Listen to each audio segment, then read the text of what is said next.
오순절 성령의 역사함으로 인해서 초대 교회가 세워졌고, 또한 성령 충만한 사람들을 통해서 이 복음은 예루살렘을 넘어서 오늘 여기에까지 올 수가 있었습니다. 이 시대를 살아가는 우리 모두도 성령 충만함으로 이제 다시 오시는 주님 맞이하는 이 복음의 동역자의 길을 걸어가야 할 줄 믿습니다. 그래서 하나님의 은혜가 성령으로 충만한 교회, 우리 온 성도들이 이제 되셔야 하는데, 자, 오늘 저 본문을 통해서 성령 충만했던 우리 스데반, 빌립에 관련된 모습들을 좀 살펴보려고 합니다.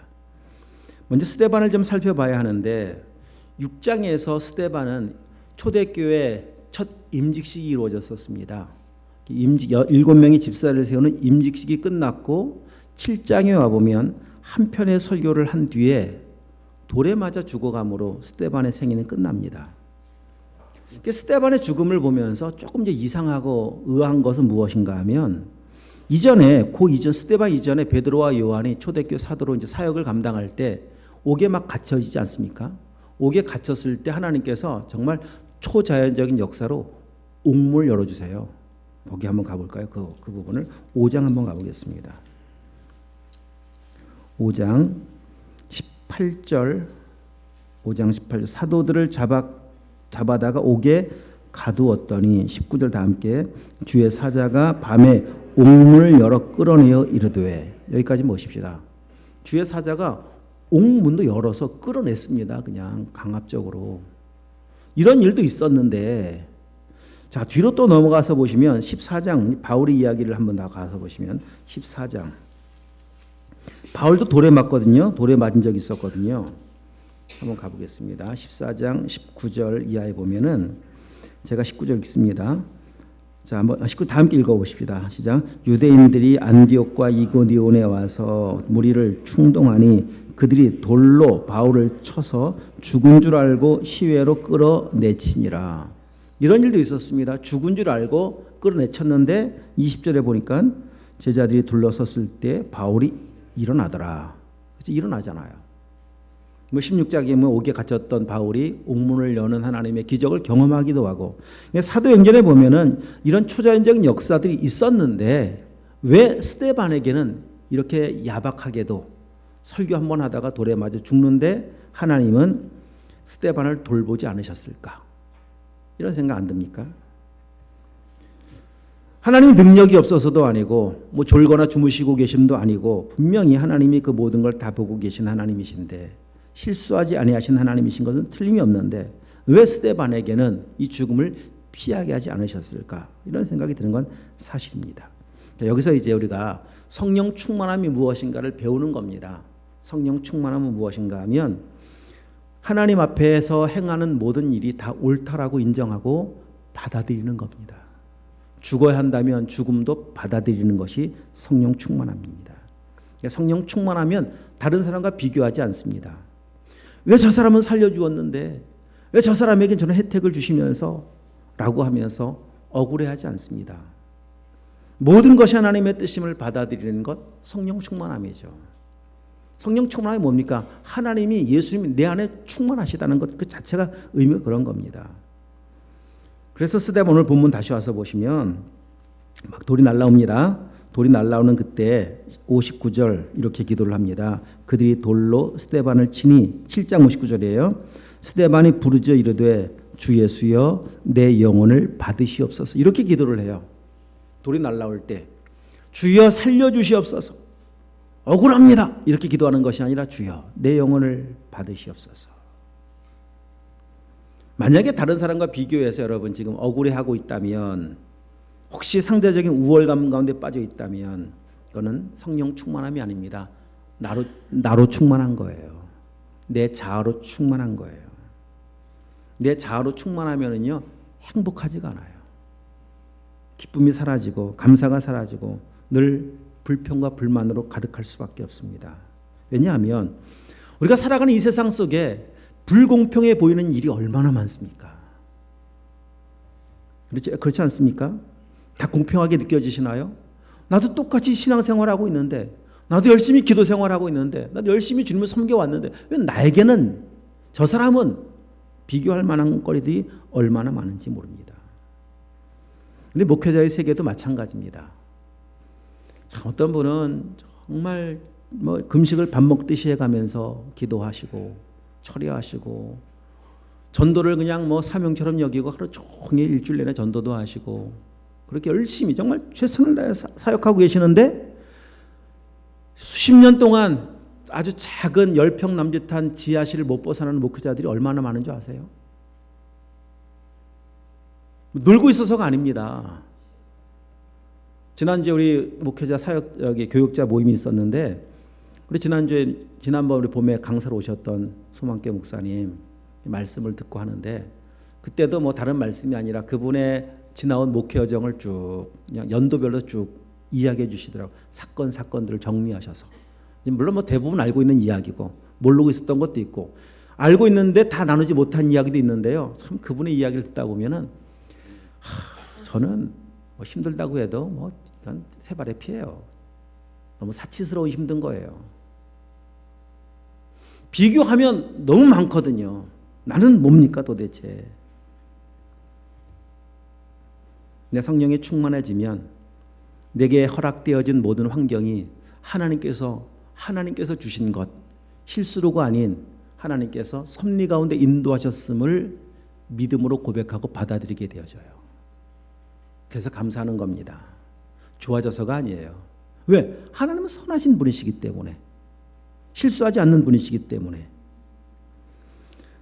이것이 성령 충만함이지. 여러분 성령 충만함만 있으면 그러니까 언제나 감사할 수 있어요. 언제나 찬송할 수가 있고 빌립보 4장에 자족할 수가 있습니다. 성령 충만함이 사라지면은요 아무리 주어져도 감사가 없어요. 아무리 부어져도요 하나님 찬양하지 않아요. 여러분 성령 충만하여 내게 허락해 주신 모든 환경 속에서 하나님을 찬양하는 은혜가 있기를 축복합니다. 또한 성령 충만한 스데반을 보면서 배우는 것은 그의 전생애가 다 아름다웠다라고 하는 겁니다. 오늘 77장 60절 7장 60절 한번 읽어보겠습니다. 무릎을 꿇고 크게 불러 이르되 주여 이 죄를 그들에게 돌리지 마옵소서 이 말을 하고 자니라. 이게 스데반의 마지막 모습입니다. 마지막 기도의 마지막 모습은 자기를 향해 돌을 던지고 있는 사람들을 보면서 주여 저들을 용서하여 주시옵소서 이렇게 기도하고 생애를 마감을 해요. 얼마나 아름다운 모습입니까? 그러니까 스데반은 6장에 등장할 때 성령과 지혜가 충만해서 사람에게 칭찬을 받더라. 이게 스데반의 시작이거든요. 초대교회에 많은 사람들이 있었는데 많은 사람 중에서 7명이 집사를 세워야 돼요. 7명. 7명 중에 뽑혔습니다. 아무나 뽑은 게 아니에요. 집사의 조건이 3가지가 있었다니까요. 성령 충만, 지혜 충만, 칭찬받는 사람 중에 택하여라. 그 중에 첫 번째로 스데반이 등장을 합니다. 학자들이 이야기하기는 당시 초대교회에는 약 2만 명 정도의 성도가 모여 있었다. 이렇게 추정을 하고 있습니다. 그 중에 7명으로 뽑히고 7명 중에 첫 번째예요. 그런 성령이 충만한 스데반. 자, 거기 조금만 다시 한번 앞으로 가셔서 지금 이 이야기가 6장 3절입니다. 형제들아 너희 가운데서 성령과 지혜가 충만하여 칭찬받는 사람 7을 택하라. 말씀하신 7입니다. 그렇게 말씀하니까 5절 말씀 온 무리가 이 말을 기뻐하여 믿음과 성령이 충만한 사람 스데반 나오죠. 스데반 그 다음 빌립. 자 10절 말씀 한번 읽어볼까요? 스데반이 지혜와 성령으로 말함을 그들이 능히 당하지 못하여. 자 우리 15절 6장 15절입니다. 시작. 공회 중에 앉은 사람들이 다 스데반을 주목하여 보니 그 얼굴이 자 그렇습니다. 스데반은 등장할 때부터 성령으로 충만했었는데 그 사역이 진행되는 과정에서도 계속 성령으로 충만하여 그를 바라보는 사람들은 그의 모습이 천사의 얼굴처럼 보였습니다.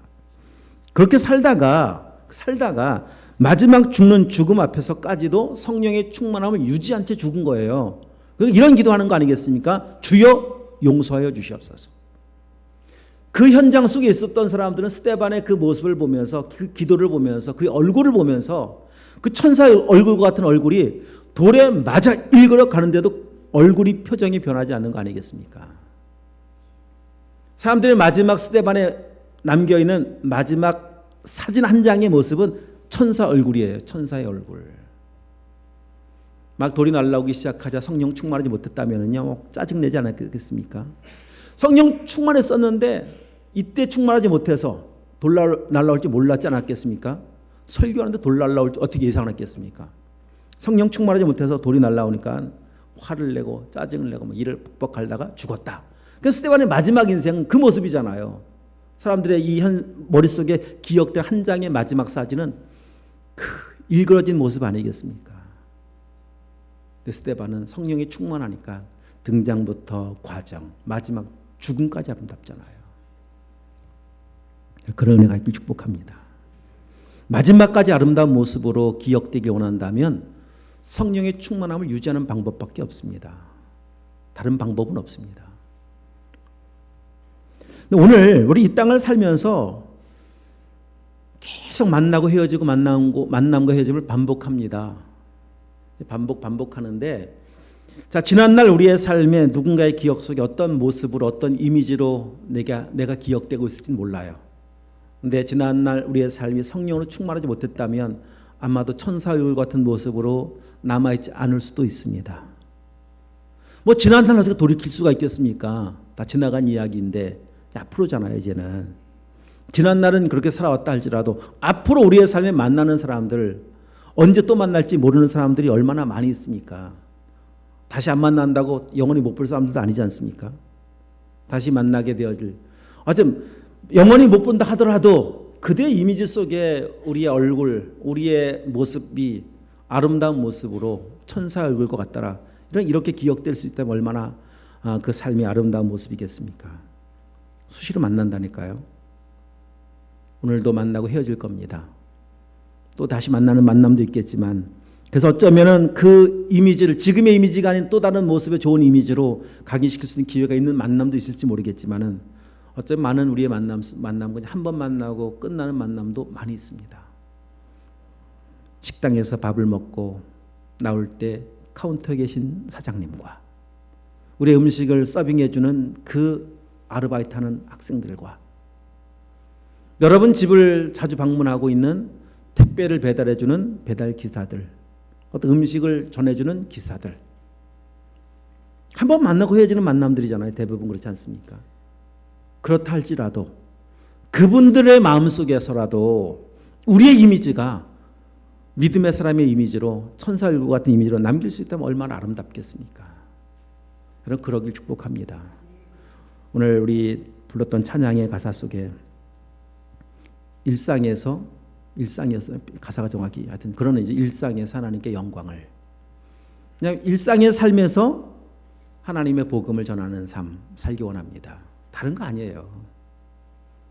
이 교패는 붙여놓았는데 똑똑똑 배달 왔습니다. 똑똑똑 택배 왔습니다. 어떻게 대하셨나요?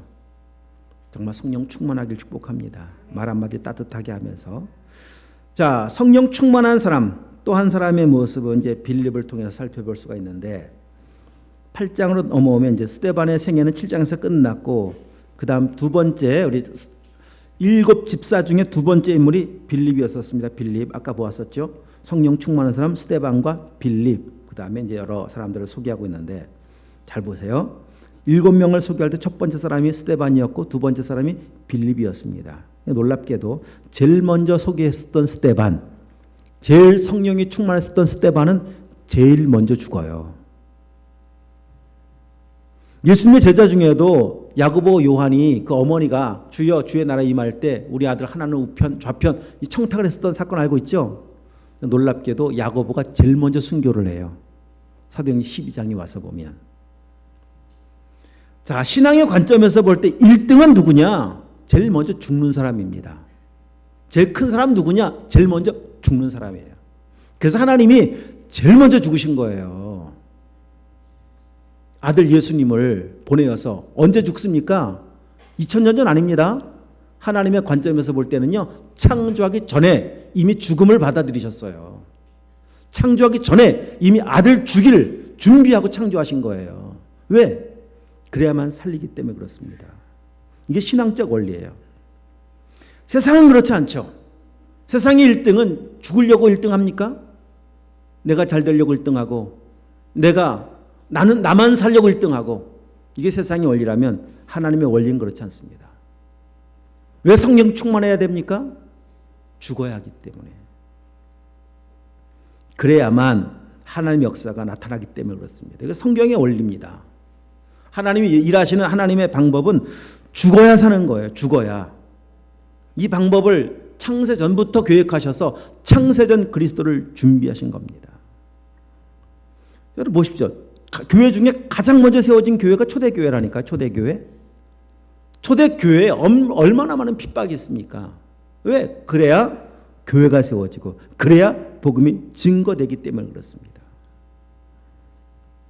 그러니까 그리스도인에게 있어서 그러니까 신앙이 복음이 증거되고 그리스도인이 그리스도인 되어지는 이 과정에서의 고난은 선택이 아니에요. 고난은 신앙의 여정의 그냥 패키지예요. 패키지. 뗄 수 없습니다. 반드시입니다.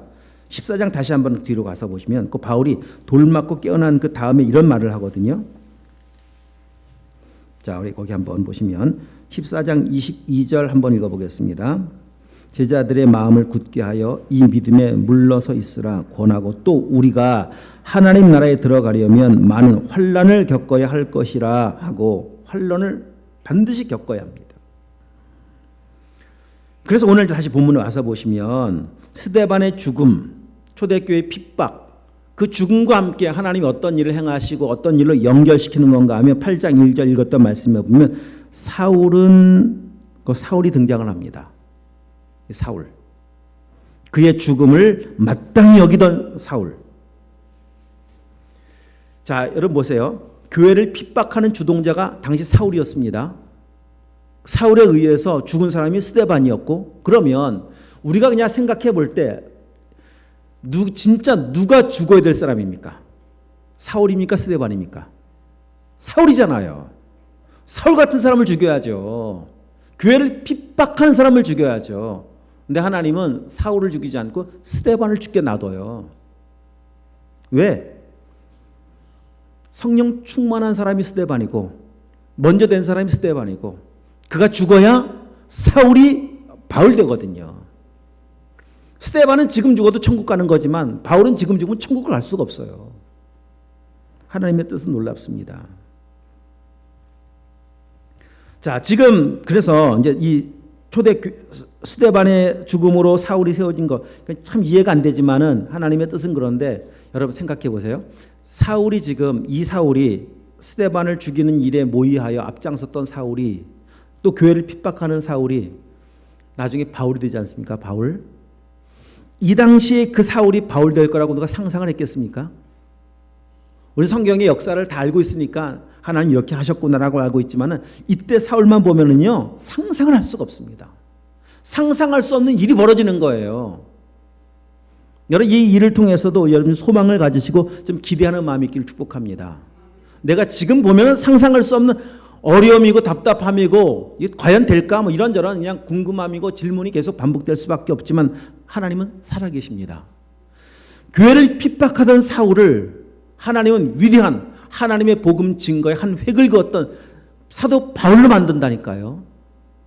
그런 하나님의 역사가 우리 모두의 삶 가운데 있기를 축복합니다. 지금 나를 이 모습으로 평가하지 마시고 여러분의 현재 상황을 지금 현재 상황으로 판단하여 결론 내리지도 마시고 여러분 자녀들을 향해서 이웃을 향해서 마찬가지입니다. 하나님은 살아계셔서 놀라운 일을 행하시는데 그 과정에 무엇이 필요하냐? 스데반의 죽음이에요. 내가 죽는 겁니다.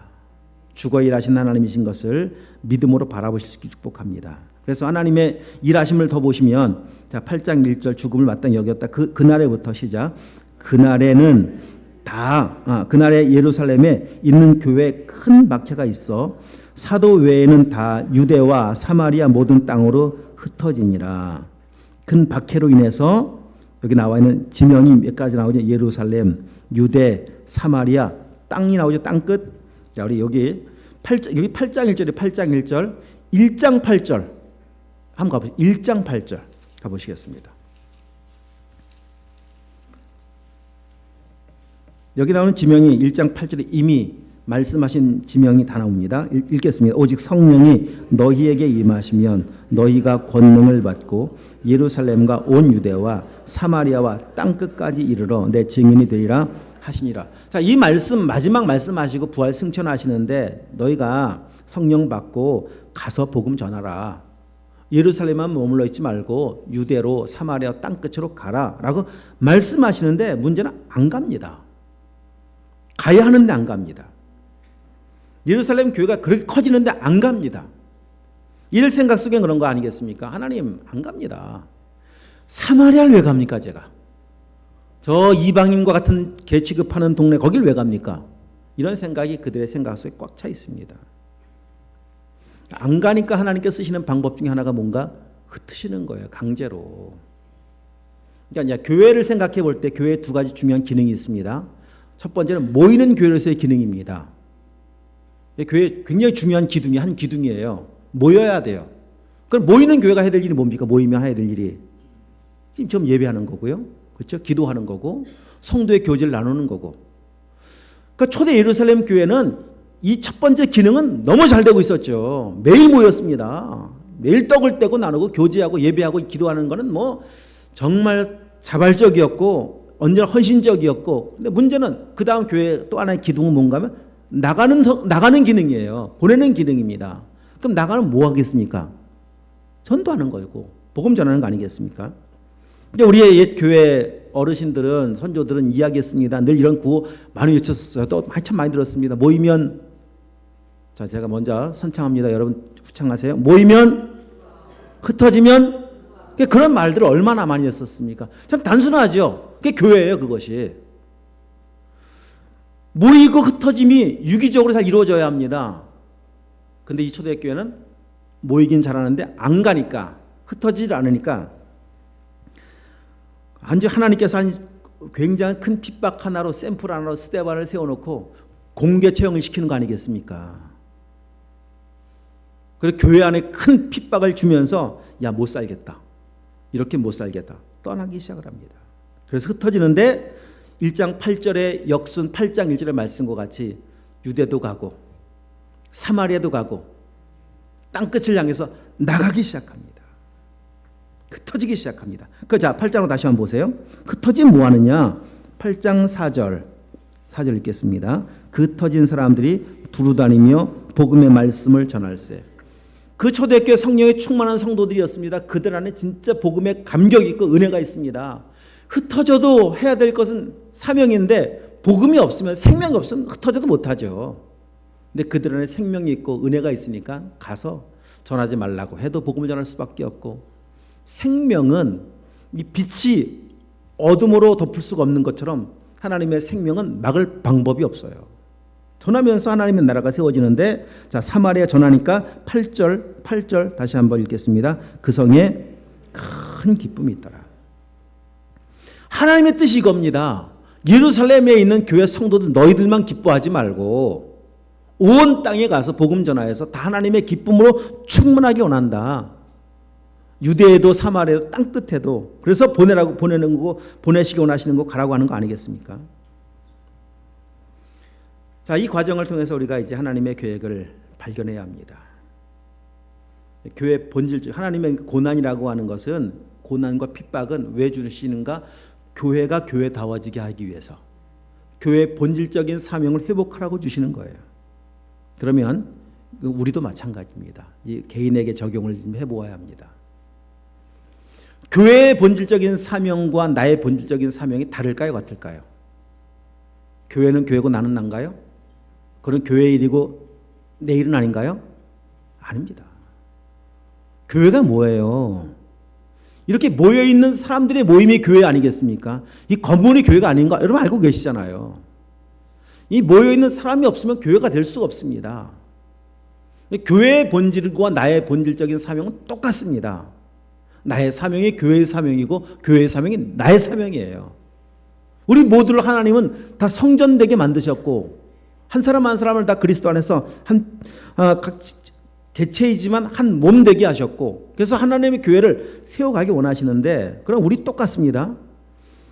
핍박을 통해서 교회의 본질을 회복하게 하신다면 고난을 통해서 하나님이 원하시는 우리의 모습 똑같습니다. 나의 존재가 내 본질이 무엇을 해야 하며 살고 있든가 살아야 할 것인가에 대한 회복을 이루시기 위한 하나님의 계획인데 첫 번째 기능이 무엇이냐? 모이는 교회에서의 기능을 회복하게끔 하기 위해서 고난을 주신 거예요. 모이는 기능. 고난이 갖는 첫 번째 의미가 무엇인가 하면 하나님께 나오라는 사인입니다. 내게로 와라. 왜냐하면 고난이라고 하는 의미 자체는 어떤 의미를 담고 있는 건가 하면 내가 못하니까 고난 아니겠습니까? 내가 할 수 없기 때문에 고난 아니겠습니까? 내가 할 수 있으면 고난이 아닙니다. 병도 내가 내 힘으로 고칠 수 있으면 고난이 아니에요. 그냥 약 먹고 나면 돼요. 물질, 경제적인 고난. 돈 많으면 무슨 고난이 되겠습니까? 은행에서 돈 갖다가 그냥 주면 되는 거, 갚으면 되는 거, 해결하면 되는 거죠. 근데 안 되니까. 다 막혀 있으니까. 그럴 능력이 안 되고 지금 현실적으로 그러니까. 고난은 그런 겁니다. 내가 할 수 없는 거예요. 그러면 할 수 없는 거 인정하면 답답하죠. 그러나 전능하신 하나님 계시지 않습니까? 천부의 의지 없어 손 들고 나와라. 내게로 와라. 내게로 와라. 누구든지 내게로 와라. 수고하고 무거운 짐진 자들아, 고난 가운데 있는 자들 내게로 와라. 내가 너희를 쉬게 하겠다. 내가 너희를 자유케 하겠다. 나오는 겁니다.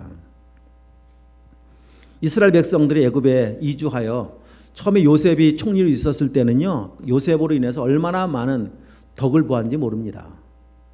요셉이 총리거든요. 거대한 나라의 총리거든요. 가장 좋은 땅에 거주하고 있습니다.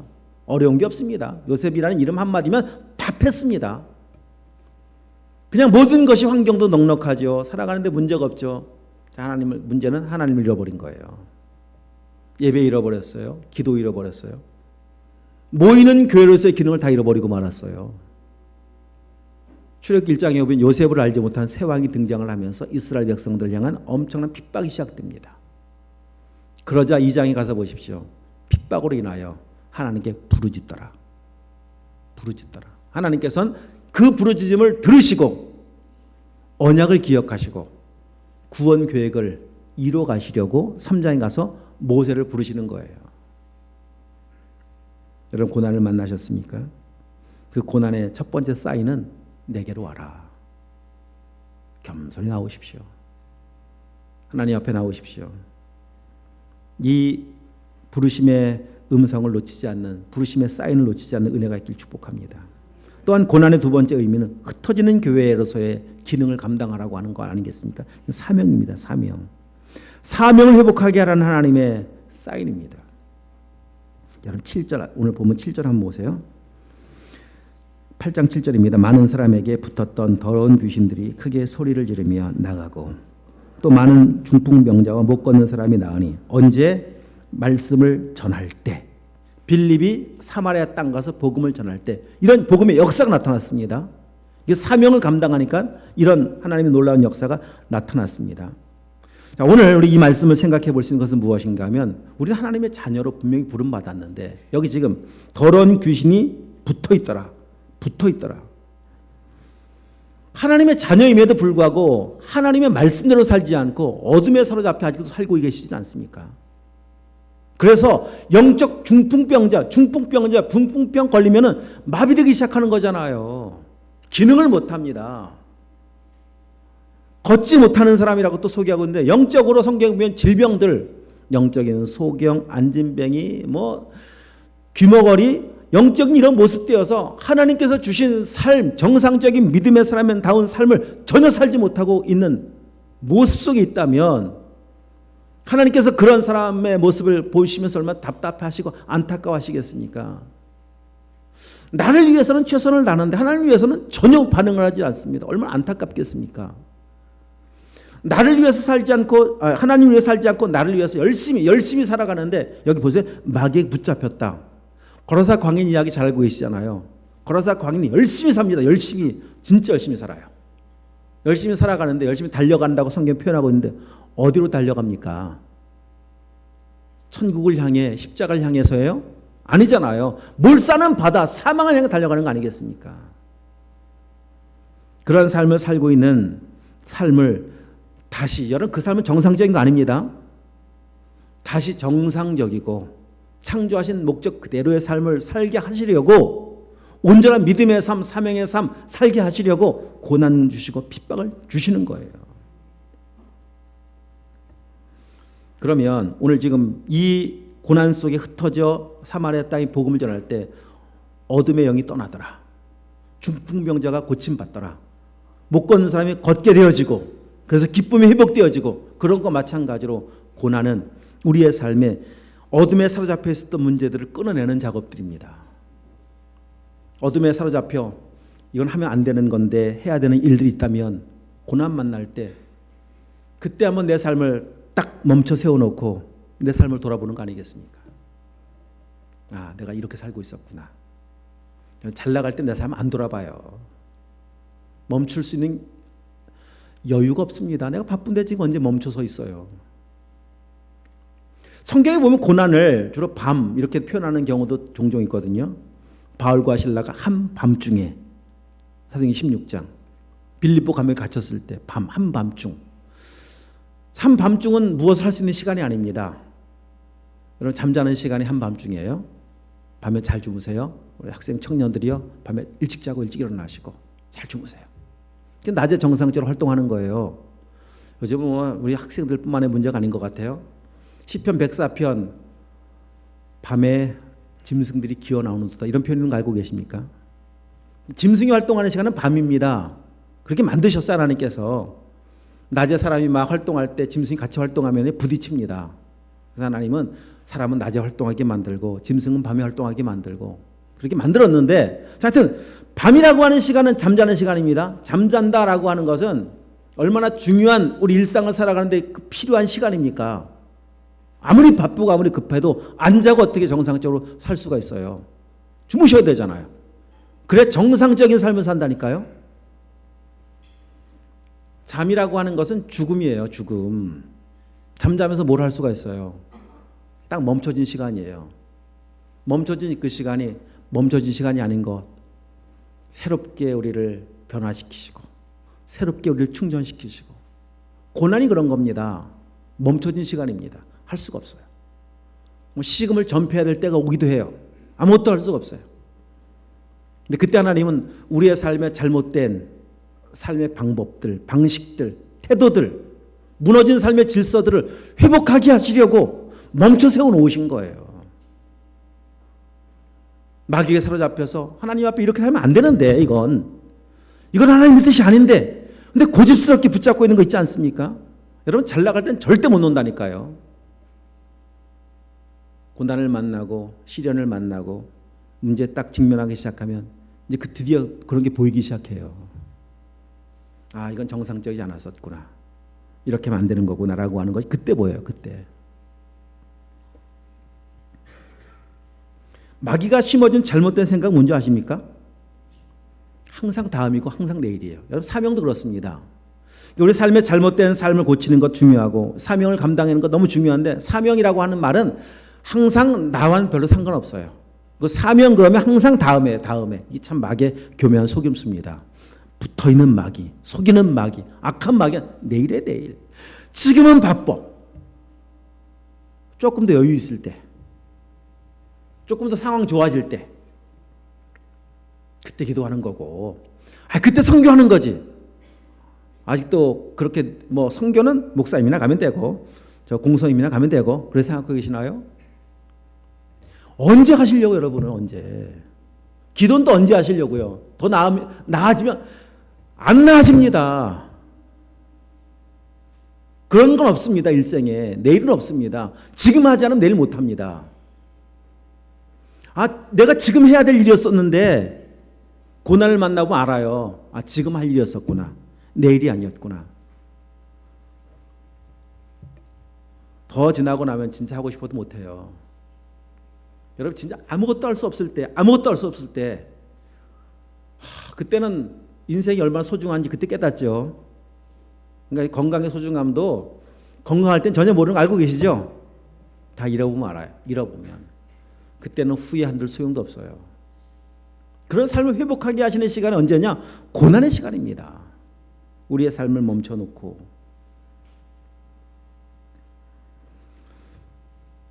사마리아 잘 나갈 때 안 간다니까요. 거길 왜 갑니까? 사마리아를. 이방인과 혼혈되어 있는 그 이방 땅 더러운 땅을 왜 갑니까? 이 정통 유대인들은 절대 못 갑니다. 일부러 요한복음 4장 말씀에서도 사마리아를 그냥 다 둘러 지나가지 예수님만 사마리아를 그냥 거쳐 지나가십니다. 고난을 만나보면 그걸 왜 합니까? 하던 게 이게 내가 해야 할 일이었구나 알아요. 매를 딱 들어봐야 알아요. 그래 미련해지지 말아야 돼요, 여러분. 건강하고 정상적인 삶으로 살 수 있다면 얼마나 좋아요.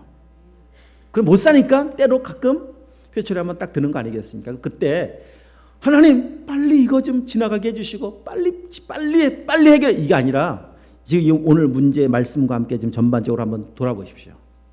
하나님과 관계가 지금 어떠한지 한번 점검해 보시고, 하나님 앞에 내가 어떻게 사명을 감당해야 할 모습인지, 어떻게 살아야 될 것인지 인생을 한번 전반적으로. 여러분 그렇지 않습니까? 병원 가서 여러분 병원 딱 진단 받으러 갈 때, 검사 받으러 갈 때 제일 먼저 뭐 하세요? 문진표 작성하십시오 하죠. 진짜 옛날부터 습관들, 먹었던 습관, 뭐 술 담배 쓰던 거 언제까지 했습니까? 뭐 얼마 쫙 쓰게 합니다. 무엇이 영향을 미쳤는지를 확인해 보게 하려고 돌아보는 거예요. 우리의 삶을 주도 면밀하게 인생의 삶을 멈춰 놓으시고. 너무 바빠서 여러분 돌아볼 겨를이 없으시죠? 그냥 가시면 안 돼요. 그래서 한 번씩 하나님께서 브레이크를 딱 걸어 놓으시는 거예요. 지금 고난 가운데 있으시다면 무시하지 마세요. 그 작은 고난, 작은 문제 무시하면은요 정말 상상할 수 없는 큰 문제를 만날 수밖에 없어요. 그렇게 하나님 앞에서 지혜로워지는 모습으로, 회복되어지는 믿음의 모습으로 우리 모두가 나가시길 축복합니다. 자, 오늘 말씀을 총정리하는 마음으로 성경 두 구절 읽고 우리 기도하고 마치겠습니다. 로마서 5장